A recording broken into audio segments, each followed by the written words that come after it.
Speaking of Madison, Spurs have had, quite a lot going on.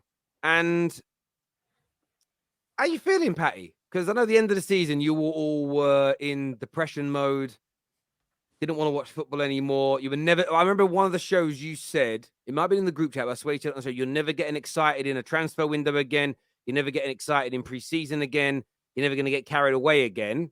I've seen a few of your tweets, Patty. You seem to be getting very excited. Chatty Patty is back. How are you feeling about the Spurs? Yeah, no, the thing is, like I said, I think with Spurs fans and even football fans, it's so polarized. You're either all the way over here or you're all the way over there. I'm just in the middle right now. I think for what we've done, for the time elapsed, it's been decent. We've brought in 3 players. I'm not going to count the loanies turn to, permanent players, as in Kulusevski and Pedro Porro, because they don't really count for me. But the fact that we got a goalkeeper in, I wanted David Raya, but Brentford were messing around with the evaluation, so we moved quickly and got Vicario in, who was meant to be a really good goalkeeper. Like Cam with the whole Amrabat thing, I'm not going to lie and sit here and say I've watched him. I didn't even know who he was. But in terms of what he represents, what people are saying about him, he looks like he's a good goalkeeper. Obviously, the James Maddison one is something to be excited about. That guy is a top playmaker, one of the best 10s in the league over the last 3 seasons. He's shown that. Can deliver a wicked free kick, dead ball specialist, corners, scores goals with his right, left foot. And obviously for us, what we've needed since Ericsson is a lock picker, someone who can get on the ball, dictate, control the game. We've had no one in the midfield that can do that for us. So for me, that's a perfect fit. So I think that's a brilliant bit of business. And then obviously you add also the fact that we've brought in a bit of depth to cover Lucas Moura going. So far, it's been a decent start to the window. So that's what I've been saying. I'm not going to sit here and be overly excited, but also at the same time, I can acknowledge what we've done so far. For me, we still need 2 centre-backs. We need a left-footed, left-sided LCB to partner Romero, someone very good. And then also we need another centre-back to obviously cover for Romero or, cover for injuries. And then obviously after we get rid of Deadwood, then we need to upgrade in those positions. Like for me, Pierre Højbjerg needs to go and we need to upgrade there. And even Oliver Skipp, as much as some of the Spurs fans love him, I don't think he's good enough. Not good enough on the ball, not good enough in possession, not good enough out of possession. For me, he needs to be upgraded as well. So there's still a lot to do. But the fact that we're, 2 or 3 days into the transfer window, our manager only started on July the 1st. I think it's a decent start. But we don't need to rest on our laurels. There's still a lot more to do.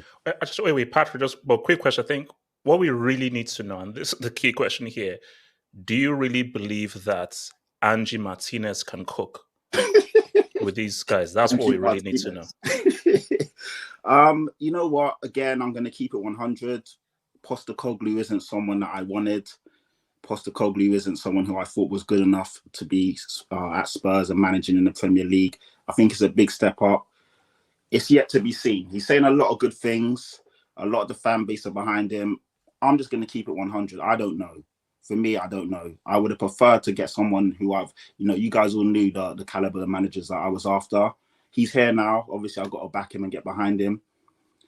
He's performed at every league he's been at. Every step so far, he's stepped up and he's performed. The thing I like about him is that he's happy to be at Spurs. He wants to be at Spurs and he wants to prove himself. So maybe that will work because we've done the whole Conte and Jose Mourinho managers that essentially were bigger than Tottenham in the sense of they thought they were doing us a favour.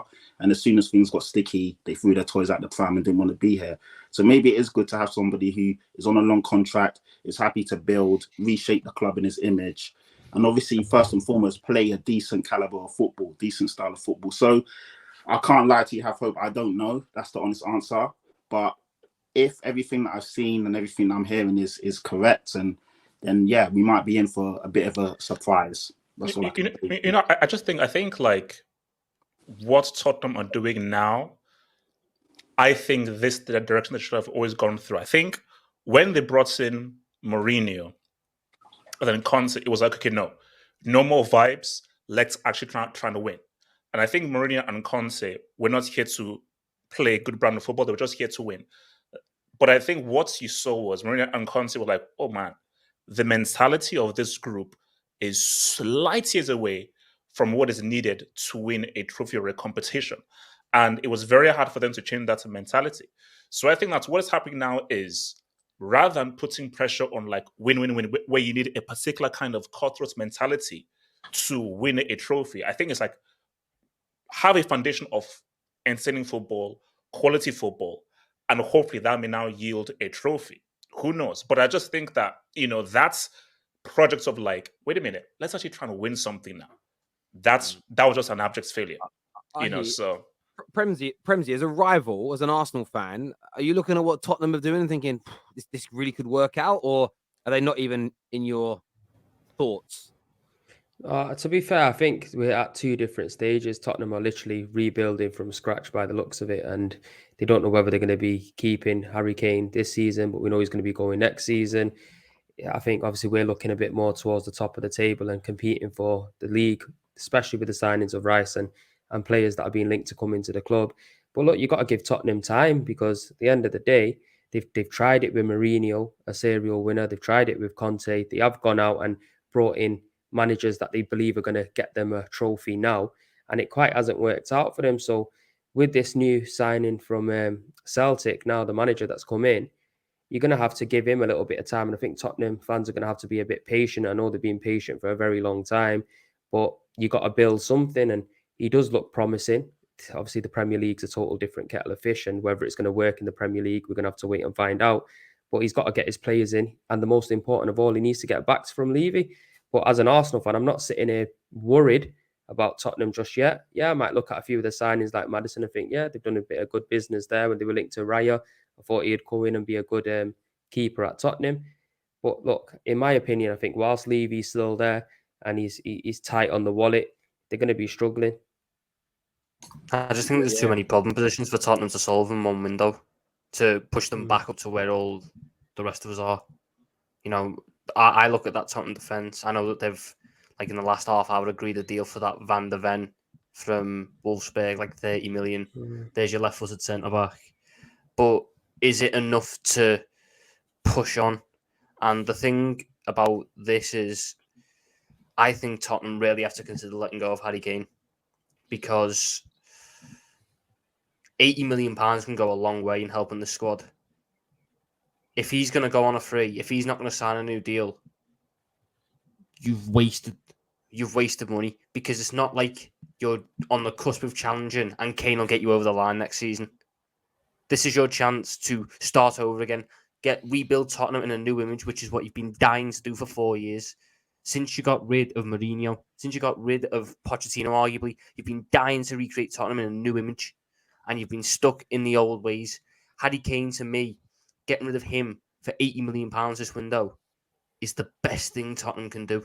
It's the best thing, because you can go and reinvest that money into players that are willing to buy into the new project, players that are going to be in the new project for the long haul, rather than Harry Kane having No, it. Levy won't do that, but it makes sense. Tom is right, but Levy will not do that. Levy is stubborn; he won't do it. But Tom is right.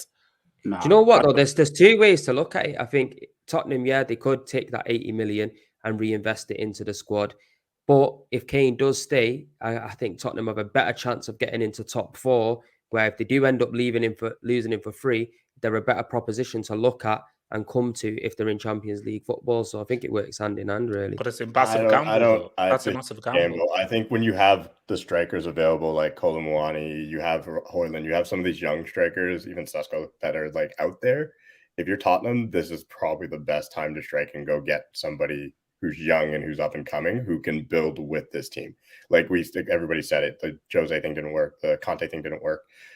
So now it's basically reset. I don't think they should. I think looking at trying to get in the top four is a waste of time, because realistically, you're going to be in and out. That's what it's going to be. You're going to be in and out with what's happening in and around Tottenham right now. You look at all the teams. Listen, I hate on Chelsea as much as anybody, but if they get everybody in they're supposed to get in, they're right back in the mix. Liverpool's not going anywhere now that they're going to have a midfield. They need a defender. You have Newcastle, who I don't think will make top four next year, because I think people will be ready, but they're not bad. They're not going to be a bad team. They're going to be fighting for it. So you now have 6 teams, and then you talk about Villa, who's probably going to be potentially as good as Tottenham too, all in and around, and you have Levy as your guy. Tottenham has to reset. That's in my, you just reset, start over, wait for some of these teams to go through their drop off, because it's sport. Dynasties die, they fall. I'm praying that City's ends. at some point soon. But I Dynasty think once you got a Kane in your side, regardless of what, you've always got a good chance of getting in the top 4. Look how poor Tottenham have been this season, and realistically, they were there and thereabouts until say the last 10 games of the season. And if they do strengthen in other areas, bring centre backs in, this manager does kick off. There's nothing that says, like you said, you think Newcastle are not going to be there. Who says United or Arsenal might have the same kind of seasons they did? You don't really know, when it's just up to Tottenham if they, like Hope have said, if you want to take that gamble and try to really push for that top 4. Because I honestly believe with the Tottenham as well, a lot of these young strikers, you're going to have to give them a lot of money in order to come to Tottenham. And obviously, I'm not saying trying to be disrespectful to Patrick and Tottenham in regards to the way that they are as a club, but I think a lot of players moving to Tottenham, they're going to really look at other options first before they think about joining Tottenham. And I think I mean, basically, because my thing though is that it is a crazy gamble because, okay, cool. Because the good scenario is Kane stays, gets loads of goals, works really well with Maddison, and they get top 4, which I think might actually be a top 5 because I think the regulations are actually changing next season. So I think it's actually a top 5 now. So that's the best case scenario. Worst case scenario is Kane stays, and you're looking at how Newcastle is strengthening Chelsea United, and you don't make that top 5, you come 6th or 7th, and new manager, first time in a top tier league, finds out how to really hack the whole thing of really being tactically on points in a Premier League, and you come 6th or 7th, Kane now goes on a free. What do you now do? Well, it's a gamble, isn't it? The Kane situation is just a gamble for Tottenham. I think both can work out. They keep him and they finish 7th and they win nothing and he leaves on a free. You may have missed out on the opportunity of some strikers that are available this year because they've signed elsewhere and you get no money for him. But you make the top 4 and you get that money because you're in the Champions League. Maybe you pick up a trophy. It will seem worth it. So it's a big gamble.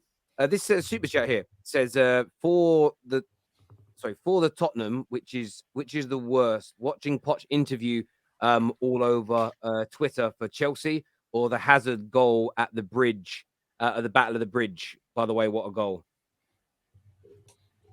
Is that directed at me? Yeah, I mean, it's regarding this comment, actually, because I did see you triggered by it today, where Poch just said that in the last 10, 12, 15 years, Chelsea is the greatest team in England. The history of Chelsea is to win, be at the top. We can't have up and downs. It was easy to say yes to Chelsea. We'll work hard and play the way the fans enjoy football. This has triggered you, hasn't it, Patty? Yeah, I mean, why, Patrick? Why does it trigger you? He's just speaking facts. I was triggered as soon as he was linked to Chelsea and as soon as he took the job. And a lot of Spurs fans told me, get over it, grow up, it's this, it's that. But then when they saw that today, they now feel how I feel. I'm like, it's only like 3 or 4 months later. But yeah, like join the club. Of course, it's going to trigger you when you're seeing him say all those nice things about Chelsea. But I get it. He's at Chelsea. He's got to do it. He's walking on eggshells. Let's be real. Your fan base don't like Pochettino. And there's a lot of people that are hoping that he doesn't do well there. Chelsea fans. Wait, Patrick, you know this for a fact? So I speak to Chelsea fans, and I've seen it's a marquee signing. So if Poch doesn't hit the ground running, you guys are the most impatient fan base, the most spoiled fan base out there anyway. Like regardless of no. There's a thing like between spoiled and expectation. It's called expectation. Oh, come on, man. You lot are the worst fan base out there for giving a manager time or giving a player time. You're already under pressure. So, yeah, I mean, Poch is under pressure from the beginning. So, yeah, he had to say that. He's on the back foot as it is, being an ex-Tottenham manager, taking a job at Chelsea. A lot of people... I don't know. Chelsea looks different.